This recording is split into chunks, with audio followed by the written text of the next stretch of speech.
name's Suzanne, I'm 28 and I'm currently a part-time student and full-time mum.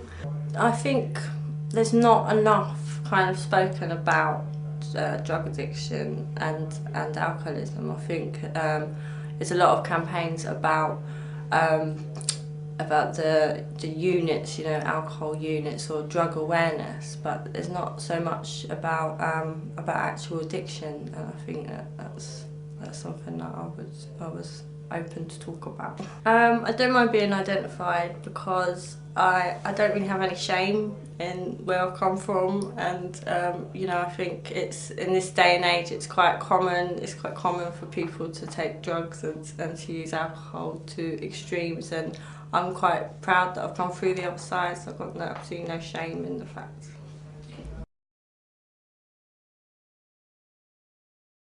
I first learnt about alcohol. That was the first drug I ever learnt about. It's always been around. I kind of lived in a bit of a community, a bit like a soap opera. It was like, you know, it was kids going, you know, I was always going in the pubs with families, or, you know, and there'd be other kids, and there was always drink around. When drugs, I think, young again, just from people around where I lived, and, you know, and I remember different people having problems with drugs, or it was kind of the social scene, you know, going raving. I mean, I grew up in the 80s, like early 90s, where it was kind of like, it was quite common for the older generation to be going out raving. So the first time I ever used a drug properly, I would say, I was 14, and that was alcohol. And from the first time I ever had alcohol, I went to the stage of blackout. You know, it was straight on the off, and yeah. I hadn't had any real education, not that I remember. I think, I mean, to be honest, I didn't attend school very regularly, so I don't even know if it was a big thing at school. But I don't remember it being something that was as widely talked about, not as it is now. I wasn't aware when I was young about different strengths of alcohol. I was aware of things like ecstasy, you know, that you know, I'd heard of people dying or taking ecstasy, but no, I hadn't heard any of the dangers really of alcohol, apart from maybe liver cancer and stuff like that. I think I probably learned about the strengths of alcohol through my own tried and tested before I ever heard about it in the media. I mean, when I started drinking at 14, I was drinking strong, like extra strength ciders. So it was that was like my first ever drinks, and by the time I got to 18, I'd worked out that I could last a night longer by drinking vodkas than drinking this extra strength cider. So. And then I think I started drinking wine about a year later because I realised it was cheaper and would get me drunk quicker. I don't know, I think with me it was a confidence issue, and I think I was never very confident at putting myself into new situations, and with alcohol it gave me that confidence. I don't think I would have ever gone into, say, doing I was doing dancing as a child, but then I wouldn't speak to anybody in the dance class. Would be, like, say, quite painfully shy, and then, but with alcohol, to be around a group, you know, of other kids drinking, and I started being the person I wanted to be. I could be quite loud, and I could be quite funny, and you know, and I'd make people laugh, and I quite liked that. So yeah, so that became my enjoyment, you know, and even the dance classes were put to the side because, you know, they was getting in the way. They were getting in the way because I'd turn up at, you know, at 14 years old, turn up to a dance class on a Saturday morning, sweating out alcohol, and it was just like very aware, you know, that I'm surrounded by these people and I'm sweating alcohol out. With my drinking, I think, like I say, it started when I was 14, and straight away it took off very quickly. I think it was probably like an every weekend thing, but I would still get drunk to the point of blackout. I was, you know, do embarrassing things or, you know, cause trouble, and I think that carried on for a while, and throughout that I tried like smoking spliffs as well. Didn't really like that mixed with the alcohol because it used to make me sick. And then it was kind of, yeah, it was progressive straight from the off. It was literally like I stopped going to school so that I could bunk off school and have a drink with my friends. Just before I was 18, I tried cocaine for the first time, and I loved that so much because it meant I could drink for longer without blacking out, and I had a slight manageability, you know, around my alcohol. Like I wasn't doing or saying stuff that I was ashamed of the next day. I was a little bit more aware by doing the cocaine. And the clubbing scene and doing cocaine and ecstasy, and then and at that time it was fun, you know. I had quite a lot of fun times, I must admit, and it was yeah, I quite enjoyed myself, even though things were kind of falling apart a bit at the seams. I kept trying to complete different little courses, BTECs, or even started a degree and just was failing left, right and centre. Relationships were going wrong. Just, yeah, losing really nice boyfriends, and jobs, just constantly losing jobs, you know. Even I started working in pubs at 18 because I just loved the atmosphere of the alcohol, and I met people as well that that dealt drugs within the pub scene, and that was great because I didn't have to buy them. It was literally just given drugs, you know, invited on nights out, bought drinks, and at that time it was good. I didn't see that there was anything wrong, even though I could see that things were falling apart. It was like, well, I'm enjoying myself, I'm young, it's okay. It just escalated over time, and I had some really dark periods where I'd literally sleep all day and get up like late afternoon and go straight to the pub, and then I'd be in the pub, and then from the pub I'd go out maybe clubbing and be taking cocaine all night, and then going back home in the morning and going to sleep, and that kind of became my cycle for a little while.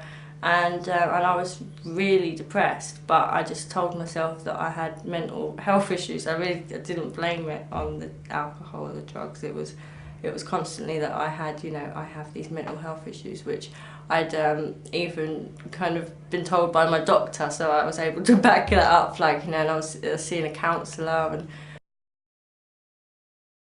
through drinking, I developed mental health issues.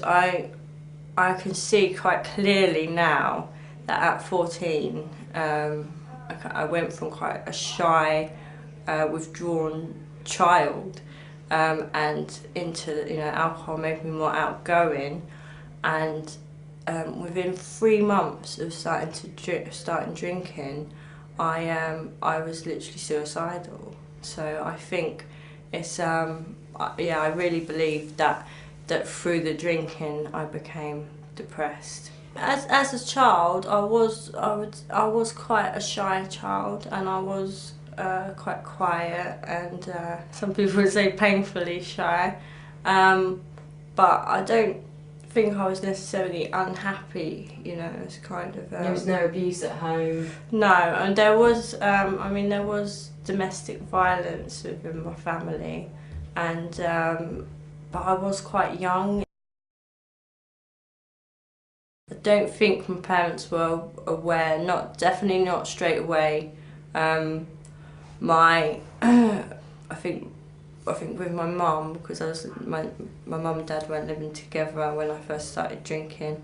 I think my mum was aware in the change in me. I started being quite, I don't know if I'd say aggressive, maybe she would probably say aggressive, but certainly I'd talk back to her and be very cheeky, and just refused to go to school, refused. And she must have noticed a change in me, but I think she put it down to more me being a teenager.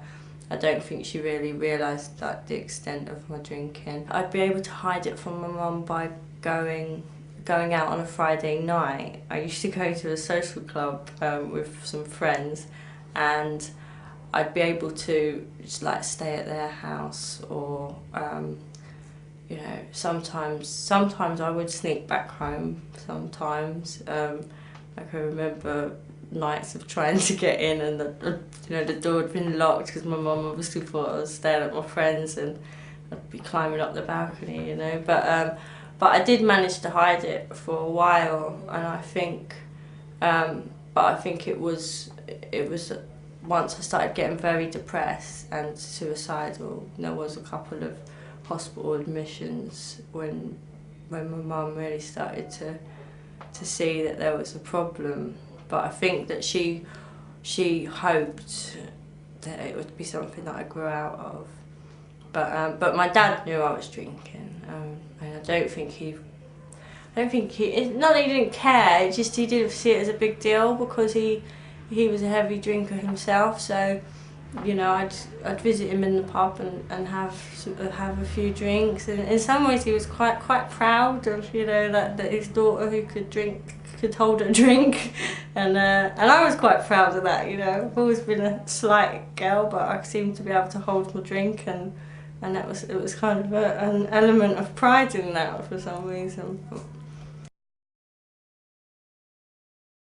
Nobody pointed out how heavily I was drinking really in my teenage years. I think I did hide it quite well, and also I just put it down to that's what everyone else was doing. And I know my mum had concerns when I started working in a pub, and I think that's when everybody said that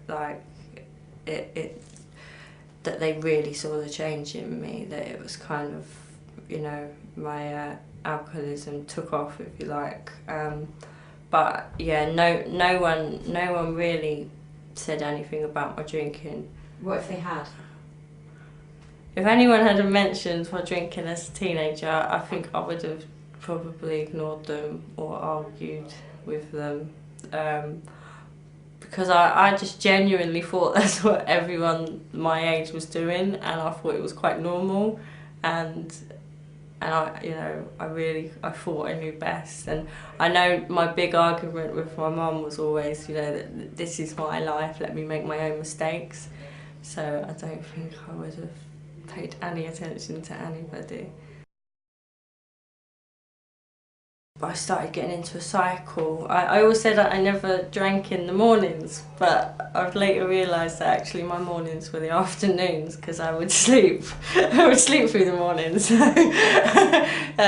yeah, my thing was, well, I don't drink in the morning, but actually I was getting out of bed at 4 or 5 in the afternoon, and I'd be in the pub by 6 o'clock. So, that was probably 18, 19.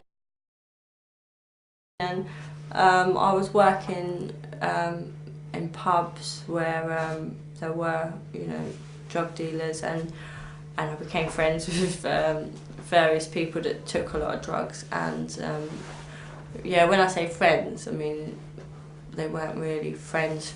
They were just drinking and drugging friends, really. I didn't see them outside of drinking and drugging. I didn't, it was literally I would call them or they would call me if there was a night out planned, and I didn't realise at the time that I didn't have real friends. It's only really coming away from that scene that you realise who your real friends are. You suddenly find that all these people you thought were great friends that they're gone. And it's like, yeah, so I think I thought at the time they were real friends, and and we did have some really good nights out. I think one of the points that made me really open my eyes was Christmas Eve. I'd been working in the pub, gone out afterwards, and with the people that I worked with and some of my friends, and we'd gone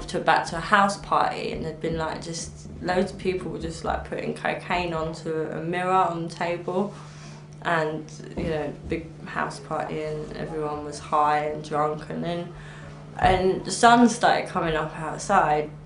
And no one was like moving, and I kind of started thinking like I should be at home. It's Christmas Day, you know, and like, I got all my family like, you know, at home, and but I just stayed there. You know, there was still drugs. I wasn't going to be moving, and then I realised that these people that I was with had nowhere to go. They didn't have any family near, or you know, it's kind of like I was saying to them, "What are you doing now?" And they was like saying, "Oh, we're just you know, we'll just probably hang out here for the rest of the day."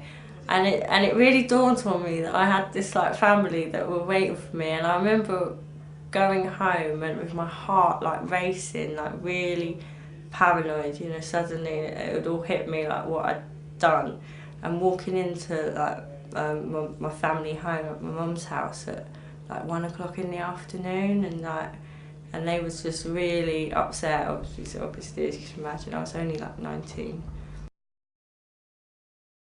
And that's when I decided after that, because of, you know, they knew by this stage I was using drugs. There was no way. I mean, I've seen the photos from that Christmas Day. There's no way they wouldn't have known. And they definitely knew. And I started talking to them about it. Then that's when I started feeling like I could open up. And I told my mum, I told my family that I'd been using cocaine. I was always aware that alcohol was legal, and I was very aware that cocaine was illegal. Did that make any difference to your usage? It didn't, no, it didn't bother me at all. I don't know, it just didn't. I think, yeah, it just really never really even crossed my mind. And, you know, I mean, I think when you're in that world, laws and stuff just don't even cross your mind. I used to get, I mean, never ever like sober, or you know, sober and clean and sober would I get into a car with someone who was driving who was drunk and high on coke. But when I was in that world, it just didn't even cross my mind. So laws just didn't even cross my mind. You know, it's quite regular to hear someone who got caught with some coke on them, or to hear someone who even got sent to prison for a couple of months for drink driving. But it just seemed normal. It seemed a part of that world. When I was, I'd say from the age of 18, 18 till about, well, until I went to Cornwall when I was about 20, I don't think I ever bought cocaine, because I had friends that were dealers, and I had friends that used a lot, and it was almost part of the scene to, you know, if I was there, they would offer it around. That was, you know, and these people had quite a lot of money, so it wasn't, there was never a need for me to. And by this stage, I wouldn't say that I was as desperate for it as I became later. You know, I could, if there wasn't any around for a week, that was okay, you know, that didn't bother me. I don't really see the people that was giving me cocaine as that they were trying to get me addicted, like the drug dealers. I think it is just part of that scene, and it's almost, because if they were trying to get me addicted, then at some stage they would have started asking me for money for the drugs, and that never happened, you know. So it was just almost like I say, it was just that drug culture, and that, you know, if people don't want to be, someone don't necessarily want to be drinking in the pub on their own, they will offer other people a drink. And it's the same with drug taking, you know, especially cocaine, it's quite a social drug, so if you're around people, then you'll offer it to them. I decided to go away to Cornwall to study, and I thought that will get me out of this scene I just thought it was all about the scene. But so yeah, obviously that summer I went to Cornwall. I thought I was okay. I was away from cocaine.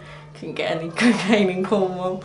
But then I just suddenly realised that my drinking had become heavy, like really bad, like a litre of vodka a night some nights, and easily do 10 shots of tequila, just complete blackouts, waking up bruised and not knowing where I'd been or what I'd done. Just not attending any classes. I don't know how I thought I would get, past the year. I'd been okay at my A-level college. I think I'd just scraped it, but by this time I was doing a degree and there was just no way I was going to be able to get away with some of the stuff I'd got away with at the A-level college. And I see now that without the drugs, it was full on alcohol, and I didn't have the cocaine there to take the edge off of the alcohol either. I started getting into quite big fits of rages, which is really unlike me. So like the next day I'd just be full of like shame and guilt, and I had a boyfriend down there who, it was a brilliant relationship until I had a drink, and I could see I was like pulling that apart on a regular basis. I just behave absolutely appallingly, and one thing that I found down there was ecstasy. I could get ecstasy down there, and that became quite a social thing. Like if we were going clubbing, and I actually preferred that to alcohol because I didn't seem to flip out. I was a bit of a nicer person, but still. Down there is when I really realised, I think, that I had a problem with alcohol. And I was down there for 2 years, and I failed my first year twice. And then when it came to coming back, I was just so depressed. I really hit home that I was doing this to me, that it was like, what is wrong with me? Why am I, screwing up everything? I didn't seem to be able to complete anything, and even the friends that I'd made down there, I could see they were getting a bit tired of me and just, my self-pity and just crazy behaviour. I didn't want to come back to London. I knew when I came back to London I'd get back into cocaine, and I thought, if it's this bad here, what's it going to be like when I get back to London? And I did take an overdose, and that was kind of the breaking point with my relationship as well, with my boyfriend in Cornwall. So when I came back to London, I was just a wreck. That's when I went to my first AA meeting, but the first meeting I went to, I was like 20 years old, and I was at this meeting and it just seemed like everyone was at least double my age, and I just sat there a little bit like, oh my gosh, like, what am I doing here? And I kind of convinced myself I had a few years in me left, like I was like, I'll be okay, I reckon I can carry on for a little bit, and then I'll come here. And so that's what I did. But the next couple of years were a complete blackout, and that's one of the worst things I think about my using is I've got big patches of life that I don't really remember, but I do know I went straight back to my routine of sleeping all day and drinking and using all night. Went straight back to taking cocaine, in and out of counselling, and I was never honest about my drinking and drug using, never. My mind was still, it wanted to believe that my problems weren't to do with the alcohol, alcohol was my friend. My life was I could see that it was on a spiral, that it was, I was depressed because I was drinking, and I was drinking because I was depressed, and that was the spiral, but I would rather just believed that my depression and my drinking were two separate issues. I didn't want to believe that it was all in one thing. I did try to have jobs, but I just kept getting sacked, and little temping jobs, and could never get out of bed in the morning. And yeah, it was just I was living at my mum's, but there was just arguments constantly arguing with my family. When I was in a relationship, I kind of felt like things would calm down a little bit, like I could kind of focus on the man that I was with, and you know, that would kind of bring me my happiness that maybe I thought alcohol or drugs was giving me. But so when I got with this guy, that was the same case, and pretty quickly I got pregnant as well. The relationship started kind of becoming quite bad, especially after my son was born and I went back to drinking. You know, both me and my son's dad were drinking, and although we were so happy to have this baby, we just didn't seem to be able to get our feet on the ground, and we both had little jobs and lost them, and we were like two peas in a pod really. We were quite aggressive when we were drinking, so it just used to blow up, and it was almost like I was kind of repeating my childhood, and I could see this happening, but always hoping that it was going to get better. And we'd both try and stop drinking for a little while and stop taking drugs, and then but we'd always end up going back. There'd always be some excuse. I would say question why you want to drink and why you want to take drugs. I mean, I was very inquisitive, but I think that the thing is, it's kind of like when you're pushing everything you know about something to the side just to see what it's like, it's very damaging. And while it might be fun, you know, while it might make you feel great, there's always that possibility that you ain't gonna be able to stop when you want to stop, you know, whether that's a couple of hours later or whether that's in 5 years' time when you want to, you know, take life seriously and maybe settle down. I am now a year clean, just over a year. I was a year last week. The first thing that really made me realise that I needed to stop was after that relationship. I realised that I wasn't going to, it wasn't anyone else's fault, it was all my fault, and I had to really start waking up to that it was my fault, I couldn't cope. And I really wanted to give up at this stage. Like, it wasn't just a little I'm going on the wagon, I really wanted to stop. And I kept trying to stop and just lasting sometimes 3 days, but it was like agony, you know. I'd end up just crying my eyes out, drinking and using, and then crying my eyes out over it. And by this time my son's dad had actually gone into a detox, and we were still on speaking terms, and he had told me about CA, and I didn't know anything about Cocaine Anonymous at that time. I think if someone had said to me AA, I wouldn't have gone, because I still didn't believe my problem was alcohol, really, not really. But by this time I was blaming it all on cocaine. So I went to a CA meeting in, it was actually June 2008. And by the time I got here, I was literally broken. I sat through my whole meeting, just crying my whole first meeting. And I managed to get like 30 days, and then, I don't know, put myself in a silly situation like going to a wedding and then relapsing again.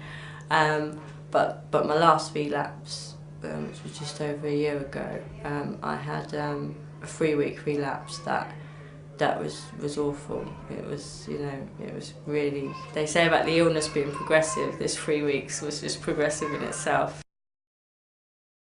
Now that I'm clean sober, I think life just feels a lot easier,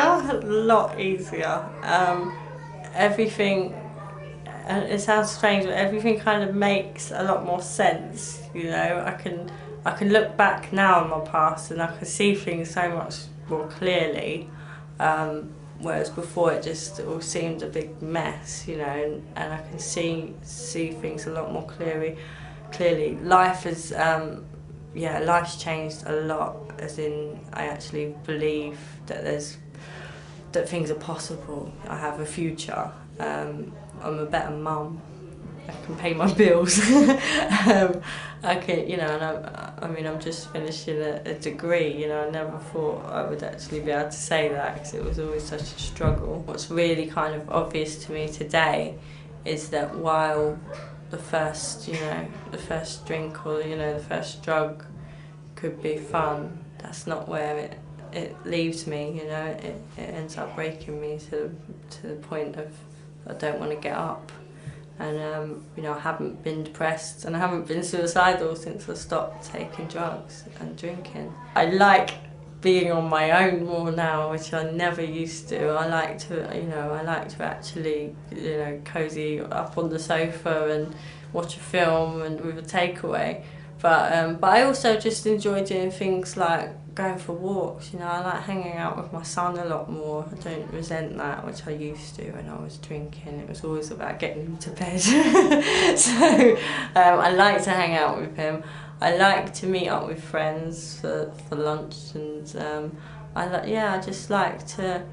I like to do stuff that I enjoy. You know, I'm only at a year clean sober, discovering my hobbies again and rediscovering who I am. So that's because I kind of felt like I was stuck at 14. You know, my life had kind of stopped there, and all the hobbies and interests I had got shoved under the carpet. So now I'm starting to bring them back out, which is great.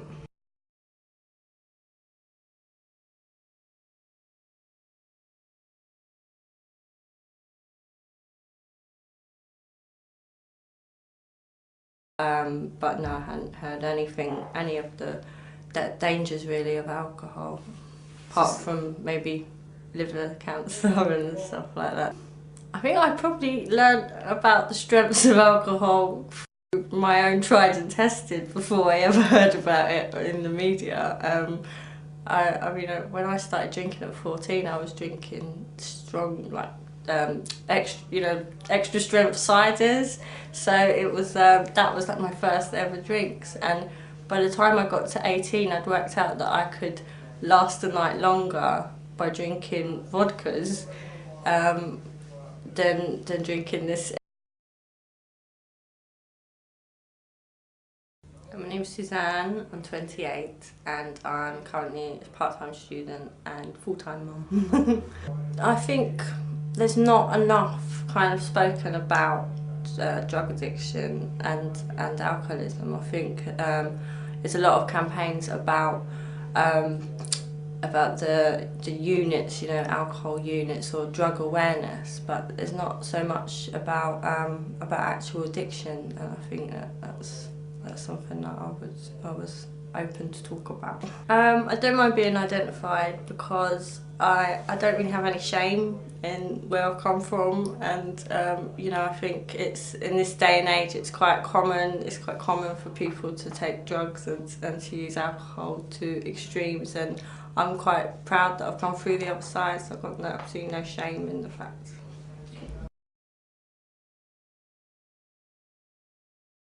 I first learnt about alcohol. That was the first drug I ever learnt about. It's always been around. I kind of lived in a bit of a community, a bit like a soap opera. It was like, you know, it was kids going. You know, I was always going in the pubs with families, or you know, and there'd be other kids, and there was always drink around. When drugs, I think, as young again, just from people around where I lived, and you know, and I remember different people having problems with drugs, or it was kind of the social scene, you know, going raving. I mean, I grew up in the 80s, like early 90s, where it was kind of like, it was quite common for the older generation to be going out raving. So the first time I ever used a drug properly, I would say, I was 14, and that was alcohol. And from the first time I ever had alcohol, I went to the stage of blackout. You know, it was straight on the off, and yeah. I hadn't had any real education, not that I remember. I think, I mean, to be honest, I didn't attend school really regularly, so I don't even know if it was a big thing at school. But I don't remember it being something that was as widely talked about, not as it is now. I wasn't aware when I was young about different strengths of alcohol. I was aware of things like ecstasy, you know, that you know, I'd heard of people dying or taking ecstasy.